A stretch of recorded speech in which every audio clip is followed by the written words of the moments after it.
The public narrative surrounding April 2026 is consumed by a perceived legitimacy crisis. Across media channels, the focus is entirely on sudden legal shifts, the threat of ending birthright citizenship, and the potential collapse of global tribunals. The anxiety driving this panic stems from an administrative push to restructure the definitions of citizenship and the reach of international courts.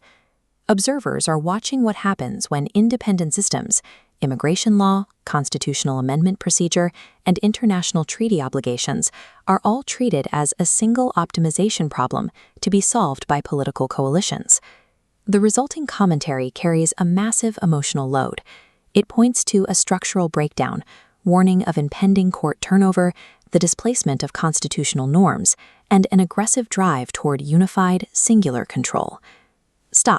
Step away from the intent of these political coalitions. The panic you hear is a narrative illusion, not structural reality. To understand what is actually happening in 2026, we have to drop the high-emotion framing.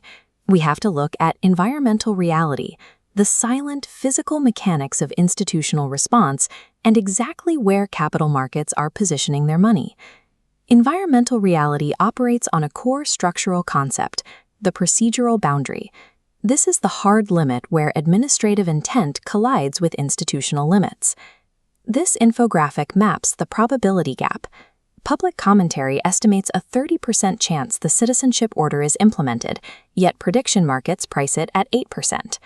Additionally, the contract pricing Supreme Court composition changes sits completely stable at 96%. Prediction markets aren't guessing. They've positioned millions on the mathematical certainty that the procedural boundary will not break, regardless of the political noise surrounding it. That boundary was tested on April 23, 2026. On that specific Thursday, 3 unconnected institutions issued procedural decisions within hours of each other. In Virginia, a Tazewell Circuit Court strictly enforced constitutional timing requirements, blocking a voter-approved congressional redistricting amendment just after 2.5 million ballots had passed it. In Washington, the Supreme Court checked the executive branch's reach. To arguments for a new world, Chief Justice Roberts responded, "It's the same Constitution." In The Hague, the International Criminal Court unanimously confirmed crimes against humanity charges against former Philippine President Duterte, treating his withdrawal attempt as a jurisdictional irrelevance. These 3 events reveal 2 opposing forces at work. Administrative agencies attempt to treat the law as a tunical parameter, a cost to be optimized around. The courts, however, treat these exact same constraints as a hard boundary condition. When the illusion of limitless administrative control hits the machinery of institutional procedure, the boundary holds. The procedure simply runs. This procedural resilience is about to be tested against 3 pending resolutions, each anchored to a highly specific physical reality.